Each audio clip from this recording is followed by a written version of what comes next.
Today I'm going to share 4 killer techniques to help you achieve better and more professional sounding masters. The 4 techniques I'm going to cover are using matching EQ, stealing a reference kick drum, generating loudness with stacking limiters, and leveraging magic plugins. So stick around, you're going to learn these 4 approaches that are guaranteed to get you better sounding results. Okay, first up, using match EQ. This technique allows you to analyze a reference track and apply its frequency balance to your mixdown, which really just helps match the tonality of your track to the reference more accurately. So let's try it. Take a listen to this reference track compared to our master.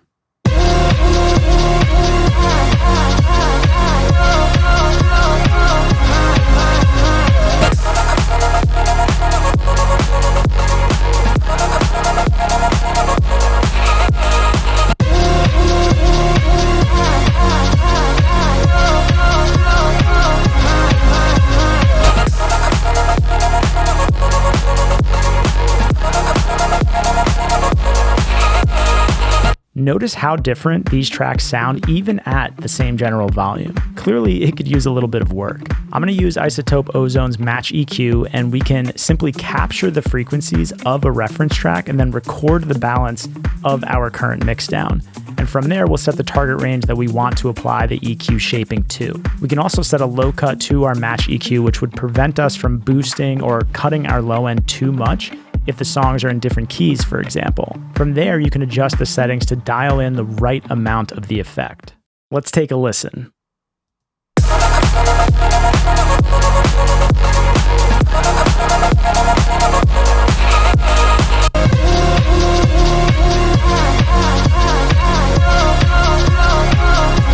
So I'm hearing that our top end is much duller, and this is an easy fix with Match EQ.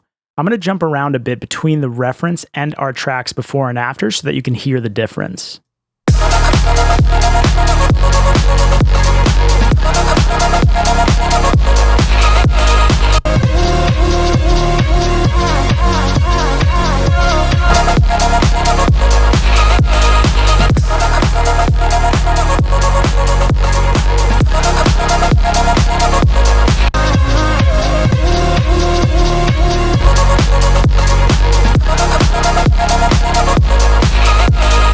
You can even save these reference curves for later use if you want to speed up the process. It's actually pretty wild how easy it can be to shape your master to sound more similar to any reference track that you're working with.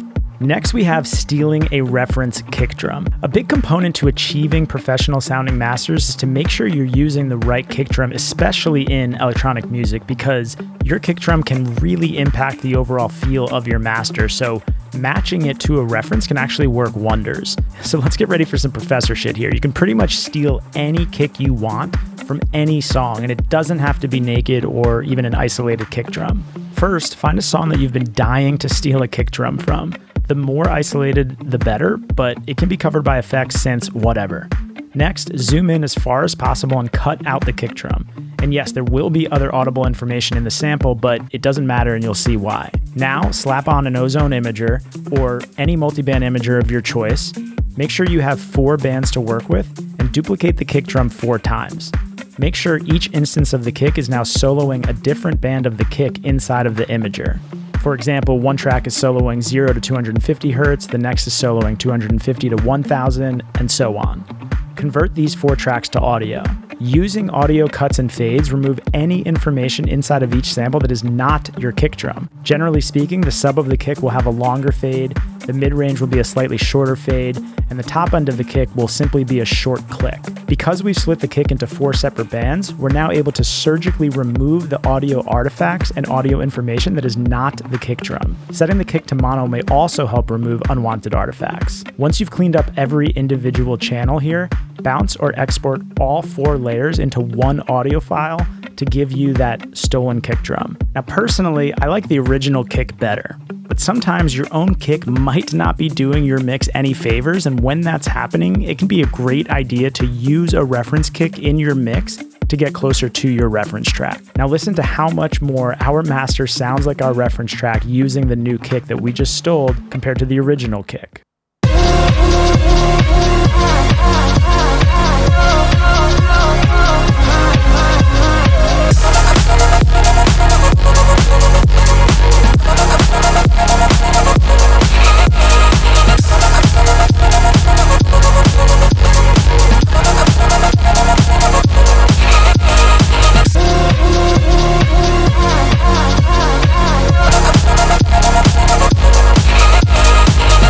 Feel the difference? That's the power of a great kick drum.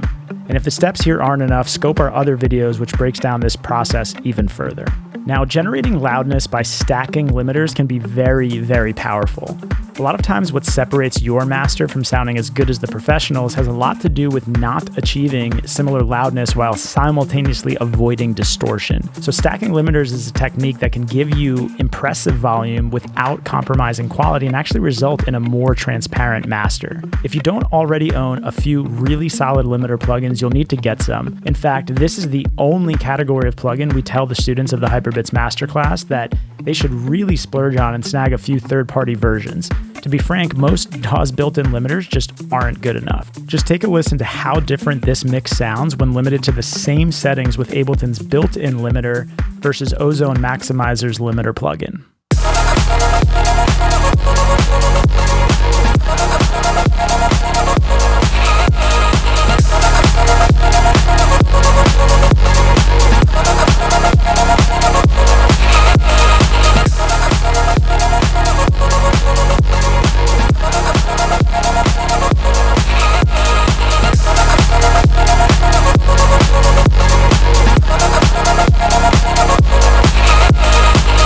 Our two favorite limiters for this are Ozone's Maximizer and FabFilter's Pro Limiter.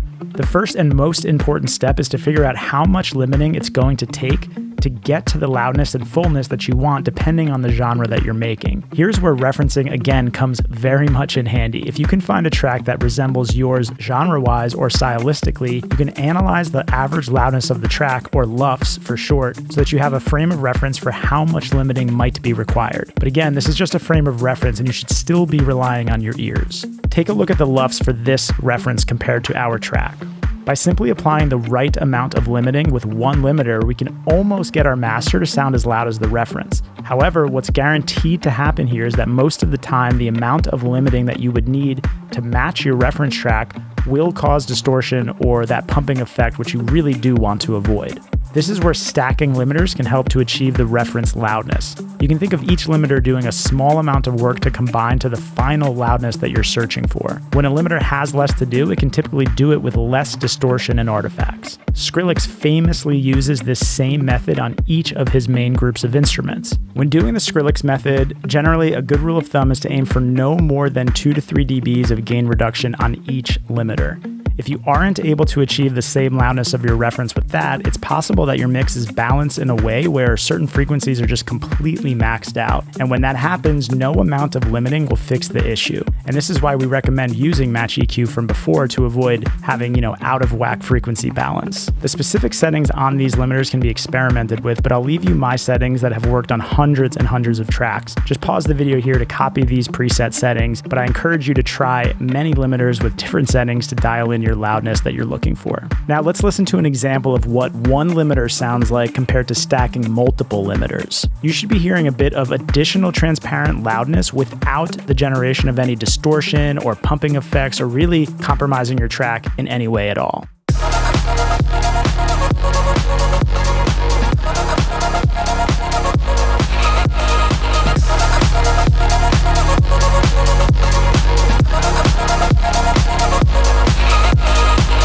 There's a lot to say when it comes to additional plugins that you can try on your mastering chain, and leveraging what I'm calling magic plugins can help you maximize your master's fullness, loudness, clarity, and punch.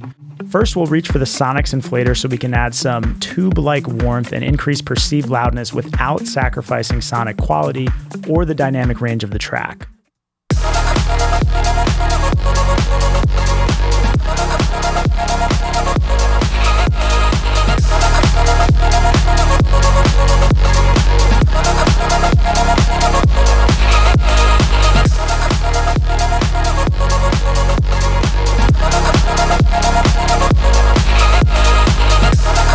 The inflator is really a one-of-a-kind plugin, so we recommend reading the manual about this tool so you can really wrap your head around exactly what it's achieving.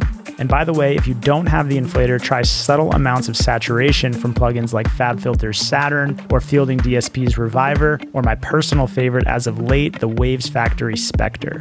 Next, take a listen to the magic of Soothe by Oak Sound. It's an intelligent dynamic resonance suppressor that can work wonders on your mastering chain. By eliminating harshness and unwanted resonances with precision, this innovative plugin ensures a cleaner and more transparent master while preserving the overall tonal balance. Listen to how it can tame the harshness of your top end in the most transparent way possible. And just as a heads up, for the sake of this example, I boosted our high end a bit because I didn't feel like it was actually that harsh, and I wanted to showcase this example a bit.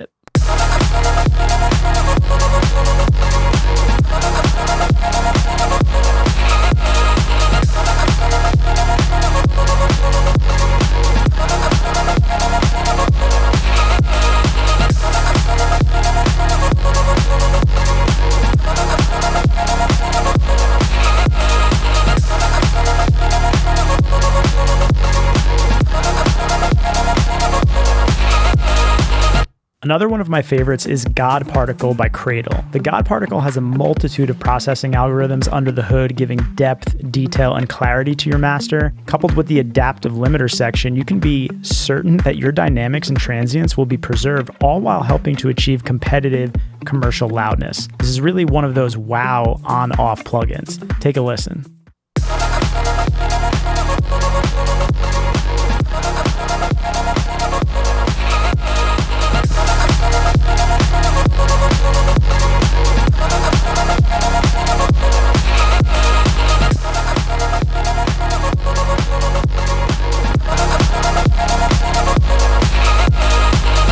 All right, let's get to the big payoff here. Let's take a listen to what happens when we implement all of these techniques all at once.